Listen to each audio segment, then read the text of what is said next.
We're going to do this off the cuff. You heard me, sir? Welcome to another episode of the Uncommon Man Podcast. Ladies and gentlemen, this Sunday, Chargers versus Broncos. Wait, let me back up. Because honestly, who cares about the Chargers versus Broncos? We care about Drew Lock versus Justin Herbert. That's really what it boils down to. So, what? Do you really care about Chargers versus Broncos? Well, I'm excited, sir, but I don't know what I'm excited about. I'm like a dog who's lost. Which ball is mine? Which chew toy belongs to me? All right, ladies and gentlemen. So, again, this Sunday, Chargers versus Broncos, but we're going to do a deep dive into the game and stats versus offense versus defense. And we want to talk about Drew Lock versus Justin Herbert. Yeah, well, so let's take a look at what the offense is. Let's take a look at the board, Johnny. What are the offensive stats? This has been stats? an ongoing dispute, ladies and gentlemen. So as of right now, for your viewing pleasure, your Denver Broncos are currently sitting at 32, 30, 31, 30, 29, 28th place in the offensive ranks. As the Los Angeles Chargers are currently sitting at 4th place for overall points. Yes, ladies and gentlemen, that is correct. So they are literally at polar opposite ends of the board, almost identically, I might add, from position-wise. Okay. But so the offsetting point would be, oh, interesting. So as of right now, for total defense, the Broncos are at 12th, and the Chargers, as anemic as they are at 14th, sir. And that's only because the Broncos are tied at 12th with the Titans. Wow. So go ahead, sir. So on paper and stat-wise, the Chargers are the better team. And ladies and gentlemen, we have to play them twice this year. This is when we really get into the crux of things, okay? We got our faces pummeled in by the Chiefs. We still got to play them one more time. And we are about to get into division play where we had to play the Chargers twice and we got to play the Raiders twice, okay? So we talked about where the offense and where the defense is ranked, and clearly the Chargers are outranking the Denver Broncos, but for some reason, we are ahead of the Chargers. That I really don't understand, okay? So I guess what we really need to talk about here is Justin Herbert versus Drew Lock. Before we drafted Drew Lock, Justin Herbert was the catnip to John Elway. John Elway was in love with Justin Herbert. Justin Herbert decided that he was going to go back to school for one more year. I'm under the opinion that John Elway could not kick the can down the road one more year and wait on Justin Herbert. He had to pull the trigger on somebody. Lies, Drew Lock, okay? Has it really panned out for us? Not so much. Justin Herbert, I have to admit, he was looking damn good. I was not a huge Justin Herbert fan during the draft process because he had too much Paxton Lynch, I should say. He had a lot of Paxton Lynch traits as far as mannerism. As far as mannerisms, okay? Again, Broncos country, we remember Paxton Lynch. Paxton Lynch was more happy just to be affiliated with the Denver Broncos and not be the actual starting quarterback and face of the franchise. That what scared me about Justin Herbert. So, again, all in on Drew Lock. So, Mike, what are your thoughts, Herbert versus Drew Lock? I think Herbert's going to beat the shit out of us. The way he's slinging that rock, absolutely.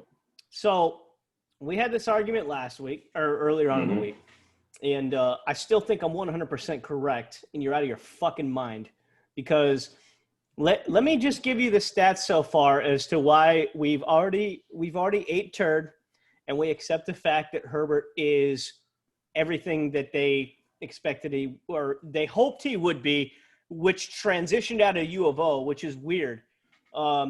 But since he's been in a different offense in the NFL, the guy has just absolutely prospered. So I'll start by giving the Drew Lock side of things. How's that sound? So since Drew Lock has been an NFL quarterback, he's had one 300-yard game, and that was 303 yards, 3 touchdowns, 1 interception. Since that point in time, for this season, he's had 4 games. Going into the season as a starting quarterback, mind you, he's had 216, 20 before injury, 189, 254. He is 1 touchdown to 4 interceptions. So that gives him a grand total of 679 yards out of 102 attempts, 57 completions, as opposed to Justin Herbert, who is at 1,542 with the same amount of games, mind you, 1, 2, 3, 4, 5. I'm sorry, he's got one more game on him. So that one game transitioned from 679 yards to 1,542. But that one game difference. So Herbert's stats are 22 of 33, 311, 35 of 49, 330, 20 of 25, 290, 20 of 34, kind of a rough one, 264, 27 of 43, 347 yards. He has 3 touchdowns, 4 touchdowns, 3 touchdowns, 1 interception, 1 touchdown, 1 interception, 1 touchdown, 1 interception, for a grand total of 12 touchdowns to 3 interceptions, which was kind of the numbers that Locke was on last year, minus the fact that this guy can actually hit an open receiver. So we're looking right now at so his long is 70, 64, 72. His first 2 games were kind of rough, 35 and 28. This is Herbert, keep in mind. Locke's longest so far this season is 41 yards. So I'm going to talk about the fact that anybody that has Jerry Jeudy in fantasy this season, you were more happy when Brett Rippon came in than you were with Drew Lock being at their helm, because Drew Lock stinks. He sucks. So, but what's your take? So, again, I stand firm on what I believe in. I still think Drew Lock is the guy. I mean, hey, it is what it is, okay? Now, I will admit I was wrong about the defense, okay? I will admit that. So, I still think Drew Lock is still a good quarterback, and I still believe if we know John Elway's pattern, Drew Lock is still going to get his shot to prove that he is the quarterback of the, he will. Of yeah, the he'll team get and of the he'll future. Get the season. If he can stay healthy. I mean, knowing him, he'll be injured in the next game or 2. So if you guys just want to see the 3rd string, just give it about a week. So, I mean, hopefully this should be a turnaround game for Drew Lock, but hey, who knows? Man, it almost kind of sounds like Drew Lock and Pat Shurmur are both on the high seat, because remember, Pat Shurmur was brought in to not only get the most out of Drew Lock, but to play to his strengths, and that's let him air the ball out, which he has been doing that. He just hasn't been accurate. I mean, he's been overthrowing receivers. There's been timing issues. And remind you, they had an extended practice going into last game. So this game here, I don't want to see any of that shit. I mean, come on, dog. We've been working and working and working and working. We got to put together. The people, you owe it to the fans and you owe it to your brothers on the team to put it all together. They believe in you. They believe that you are the guy for the future. Don't disappoint them. Okay. I would love for Drew Lock to be the answer, bro. We both would, but I mean, we got to accept at this point in time he isn't. I mean, we really do. He's going to get the rest of the season, but it's not Shurmur. I'm not going to blame Shurmur at this point in time. He's tried to do different stuff with the offense. He's tried to fix things. Absolutely. Play calling is way more innovative under Correct. Pat Shurmur than it was under Rich Scangarillo. Rich Scangarillo, I mean, the offense was just like a fucking snooze fest. He just played not to lose the game. Pat Shurmur is actually letting Drew Lock air the ball out, make big plays, make big splashes. And he's just overthrowing. He's either overthrowing his receivers, he's throwing interceptions, or he's throwing the ball behind them. He's just not on target. Timing routes are not there between him and the starters. Yeah, and I'm not going to – here's the other thing that I'm going to give Drew Lock is even with Cortland Sutton being injured right now, the offensive line has been pretty solid for most of the season as opposed to Justin Herbert, who has literally been running for his life all season. And like I said, I could care less about the Chargers, but I accept the inevitability of the fact that that team's in a rough predicament right now with their offensive line. And Herbert is still – he's literally making vodka out of lemons, as opposed to Drew Lock, who can't move with the football. He can't hit his receivers. He's got the number 15 overall, who was arguably the best receiver in the NFL. And I still think he is, because when Brett Rippon was on the field, I mean, he made waves. So I don't know, dude. I don't – sophomore slump or not, Drew Lock didn't even have a great freshman year. He just – I think we're going to be going back into the draft well this year, and it sucks. Yeah, it does suck. At some point, man, you want to find a quarterback, because that's what everything revolves around. This game Sunday, the team that wins is the team that's going to get the better quarterback play. Okay, let's just face it. The quarterback that goes out there and just beat the pisses out the defense is going to be the team that wins. So, again, just go out there and fucking make the plays.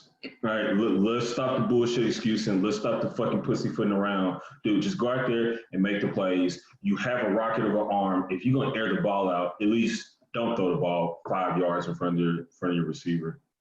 Let's just try to be accurate here, okay? You know, we're going to be limited. It sounds like we're going to be limited again on running backs. You know, Phil Lindsay is kind of banged up.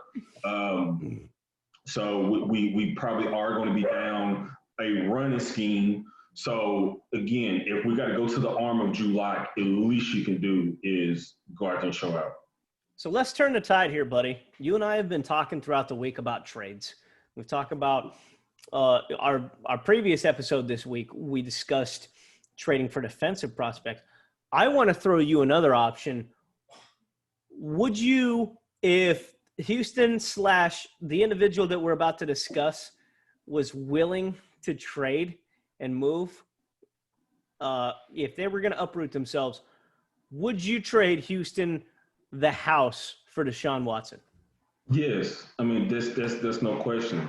I would, dude, it's one of those things like name your price. Yeah. And I'll match it almost. I've even thrown in there. So what would you give? Justin Simmons, Melvin Gordon, Phil Lindsay, Deshaun Hamilton. I mean, bro, let's go down the list here. Hamilton ain't worth dick when it comes to salary. So we got to at least he's something to throw in there. But I see what you're saying. If we're doing we got to make space. A salary, yeah, of course. We got to make space. So to me, it seems the best to trade Simmons and Gordon. Okay, that twofer, and you're going to have to throw in some draft picks. Okay, you're going to have to sweeten the pot, because they gave Deshaun Watson a 6-year extension. Correct. Okay? And he's on a no trade clause for the first 2 years. Correct.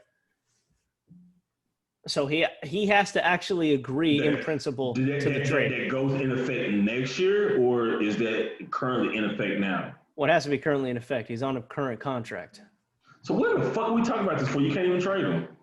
No, you can. He's just on a no trade. He has to agree to it in principle. So, I got you. So, here's the deal about Denver.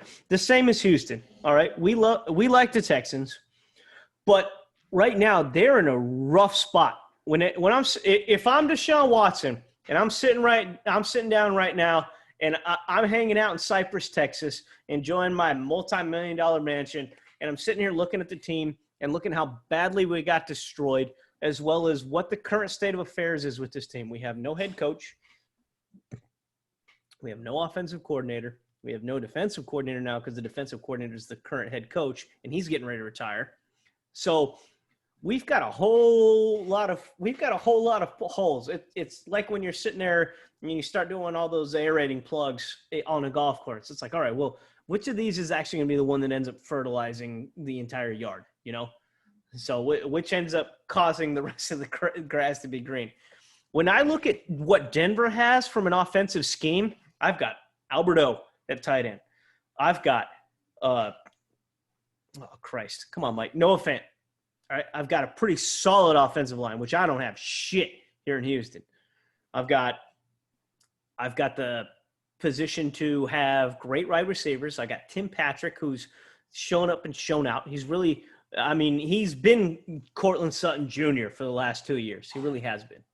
So, and then I've got Jerry Jeudy, which, we can agree Jerry Judy's got it. And he's staying healthy. He's on the field. KJ Hamler, potentially, if that guy can stay healthy, you've also got that alternative too. So there, you've got Philip Lindsay. I don't think that they're going to trade Philip Lindsay for one. He's a hometown hero, and as well as his salary his contract isn't worth squat right now. He's only getting paid like $670,000 or $700,000. So, but I look at the defense as well. I mean, that was a top 10. That was a top 6 defense last week until they had to go in and endure Drew Lock playing against Pat Mahomes. So, I mean, that's a pretty solid check off right there. What does it cost me if I am the current standing in general manager of the Houston Texans accepting this rebuild and the fact that I have no first-round draft pick next year due to my left tackle who's been a fucking joke? What are you offering me as John Elway there, sir? Yeah. But let's face it, will John Elway do it? What would you give me? Well, no, I'm not saying – he's not really known for that. But, let's not kid ourselves. He made a lot of trades in the offseason, and he generally doesn't do that. He just generally pays free agents. I think he's taken that Joe Sakic approach. So you, sir, Mr. Elway, what are you willing to give me in order to have my prized possession that's left on the team, and he's willing to accept terms to go to yours? So you discussed a team rebuild, okay?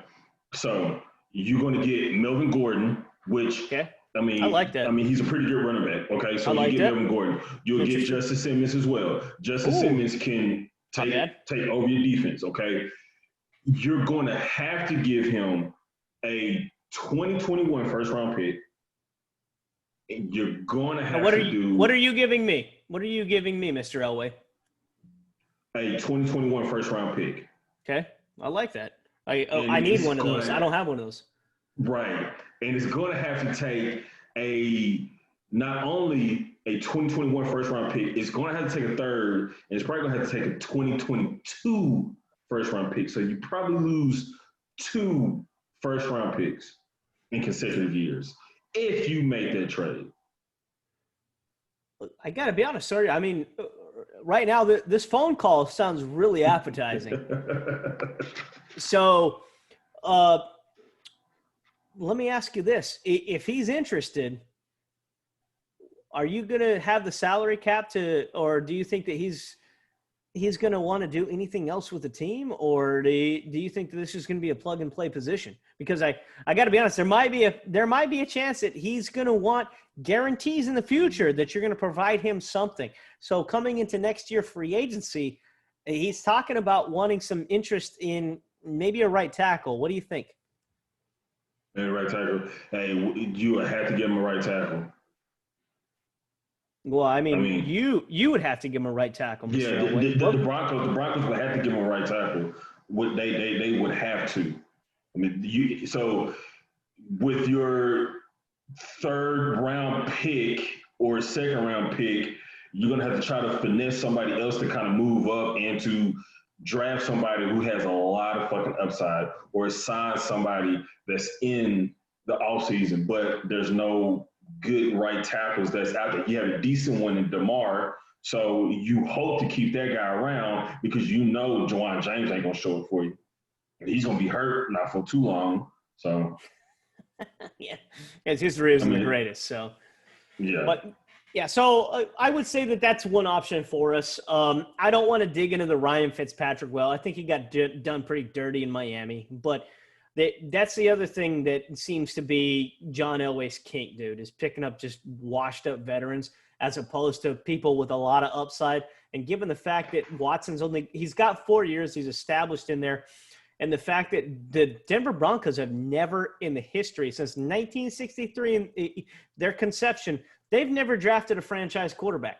Every single one of their franchise quarterbacks, they've brought in from somewhere else. So, and I got to be honest, where they draft this year, I don't think Elway is going to have the balls to actually take a franchise quarterback like Justin Fields, or hell, even trade the house for Trevor Lawrence, who is going to be a franchise quarterback, which I'm okay with Justin Fields for the simple fact that the guy's mobile.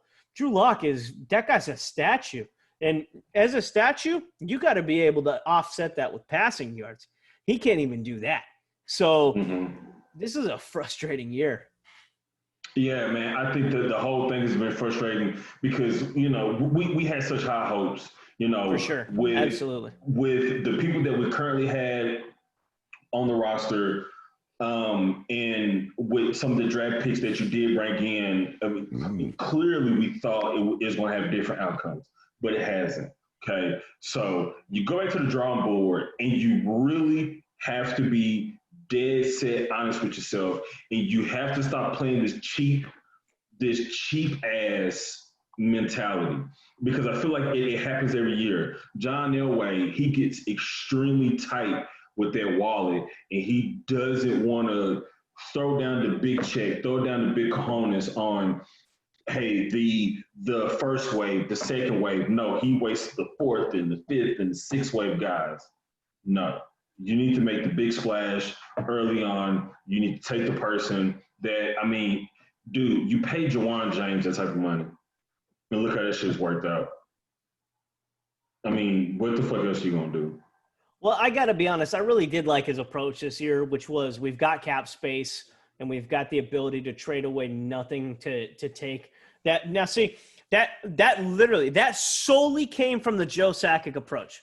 So all of our followers who are also Colorado Avalanche fans, you guys can thank Joe Sakic for John Elway's approach this offseason, which was, I've got money and I'm tired of paying the garbage free agents that other people don't want a boatload of money. So what I'm going to do is I'm going to trade garbage or picks that really are irrelevant to the Broncos, because they rarely ever have a late round draft pick that makes the team. They always have buku amounts of undrafted folks, which kudos to their talent scouts for that. But they rarely ever have late round draft picks that make the team. So I'll take a chance and give you guys one of those, aka 7th round for Jarrell Casey, or a 5th round for what's his nuts that was Texans and Jaguars. Well, I can't think of his name. Bouye, thank you. So you've got that option, which is fantastic. And I feel like that was really the recipe to build a good team, because you're only on the hook for those guys for what their contract is until the end of their contract, and then you can let them go when they're really kind of seasoned at that point in time. Casey, it's unfortunate what happened with him. Bouye's back in the crowd now. The defense is doing pretty solid. Unfortunately, the offense was what we had our biggest question marks at before the season started, and it's gone down the path that we hoped it wouldn't. So with this upcoming offseason, I don't know, buddy. I got to be honest. I just don't know. I would love to see us finally break the chain. Yeah, man, dude, it's been a long time coming. Golly, man, it's been a long time since we haven't had the dunce hat on going into the off season. Yeah. Golly, man, there has to be a lot of shakeup for this team to really start to get over the hump, because what we've been doing the past couple of years, let's just face it, it has not worked. No. It has not worked. We've been going for the last 5 years or so that shit just have not clicked the way we've been doing it. So guess what? If it hasn't been working the way you've been doing it, you probably need to start doing it a different way.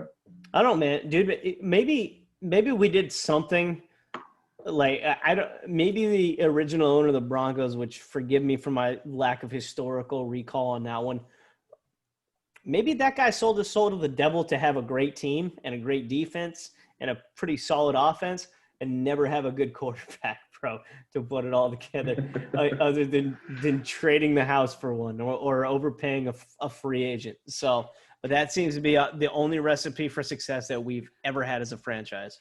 Man, like I think a lot of it goes back to having a owner who was as aggressive and it just had that mindset like I'm not fucking losing. I would do whatever I have to do to fucking win. Okay, that means bringing in the best talent, the best people, the best of everything, so we can win. Problem is, bro, we don't have that. That is correct. We don't have. Yes, John Elway has the stake in the game because that is his home. But again, you don't have anybody above him that's keeping him in check that has the same mindset and the same mentality. Yes, dude, look at the Chiefs, okay? Look at the Hunt family, right? Okay? Those are winners, okay? So it goes from the owner to the GM down to the head coach. Yeah, but right? they took 50 years to do that, though. I mean, I got to be honest, but the difference is they've had competent ownership that hasn't. I mean, and God rest his soul, Bolin having to go through the later stages of dementia at the end of his when they won the Super Bowl. He was pretty much out of his mind at that point in time. So yeah, and then from that point forward, we've literally just had John Elway and the product of nepotism that is Joe Ellis, which, by the way, ladies and gentlemen, the reason that Joe Ellis is where he is because he's related to the Waltons, aka the Walmart family. Yeah, that's correct. That guy is by no means a competent leader. All he is somebody that you hate, especially if you liberals still fucking hating us for this episode. Yeah, remember that. That guy that you're sitting there letting run your fucking beloved Denver Broncos, that guy is by no means qualified to be in the position that he's in. Yeah. Man, which is unfortunate. But again, I do not see the Denver Broncos having a winning culture until it starts with the very top. I agree. Until you 100%. Change that, because again, you could look at all the teams that have that relationship where the owner, the GM, and the coach are all on the same page, and that owner will give that GM free reign. Hey, dude, I have just a unlimited amount of money. Go do whatever the fuck you got to do. Get whoever you got to get so we can fucking win. Okay? Well, no, that's false, dude. Because they have to be synchronized, but they can't just have a written check. Because otherwise, you've got an Atlanta situation. You've got a Jets situation. No. Wait. So again, you got to understand what I'm saying is part of why they do the things that they do is because, like, hey, dude, spend the money. Go get who you need to go get. Sign who you need to sign. That's why, dude, if you look at the Chiefs, look at the big contracts that they threw out this past offseason. They did what they had to do to keep the players that was necessary so they can keep the reign going. That's what I mean. But it starts at the ownership. It has to start there. I guarantee you that Hunt motherfucker said, dude, spend wherever you got to spend to get all those people back so we can continue winning, so we can continue the reign. That's why they dropped the big money that they dropped on Patrick Mahomes, Chris Jones, Tyrann Mathieu, Kelsey.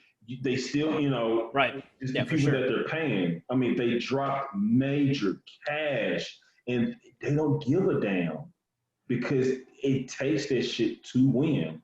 Right. Yeah, exactly. Especially when you got the chemistry. Well, I mean, they're proving it right now. So absolutely, they lost a game, but the only team that's better than them right now is the Steelers, and inevitably the Steelers are. Never mind. I'm sorry. The Chiefs won't end up playing the Steelers. So we got the Steelers because they got second. So the Chiefs had to play against Baltimore, and they beat the dog piss out of them. So, I mean, if you want to look at it from that perspective, given this weekend, so if Baltimore ends up beating the Steelers, technically the Chiefs are back in the number one spot. So They're that brutal. I mean, we kept Mahomes at 200 yards last week, and they still put up 40 some odd points on us. That's a rough week, dude. So it's a fucking rough week. I mean, it was just one of those games that it just didn't make sense. This shit was fucking practice for them. Yes. It didn't make sense for us, but it made sense for them because that's a team that has their shit together. So, and I think I 100% agree with you. I think it all stems from the top down, which is you've got the product of nepotism. You've got the guy whose ego is beyond comprehension at this point in time. You've got the head coach who is trying to keep it all together. And I do believe in Vic Fangio. I mean, what I've seen in the defense transition from Vance Joseph, that it's been night and day, and it's not even close. And honestly, I believe in Shermer too. I just think that, unfortunately, the way the chips have fallen right now with our offense, there's a lot of question marks there. I'd like to give both of them another season. I'll go on the record to say that I'd like to give both of them another season. So put down the pitchforks and the torches. Let's wait it out another year, see how the next year ends up with that. For sure. All right, ladies and gentlemen, that is our take on the Denver Broncos versus the LA Chargers, or should I say Justin Herbert versus Drew Lock. So absolutely, it's been another episode of the Uncommon Man podcast. We'll see you Sunday for a recap on how the game went. Yes, and hopefully it's going to be positive news for the Broncos. No offense, Chargers fans, but at the same time, most likely it's going to be positive news for the Chargers. So, all right, guys, enjoy. Thank you for following. Make sure that you like and subscribe. I know it's hacky, but it helps us out, it helps the platform grow, helps us be able to interact with you more. Follow us on Twitter, Uncommon Man, or Uncommon Man Pod, and we'll have all the links in the description below. You guys enjoy. Have a great night. And thank you from both of us, both Mike and David. Later, guys.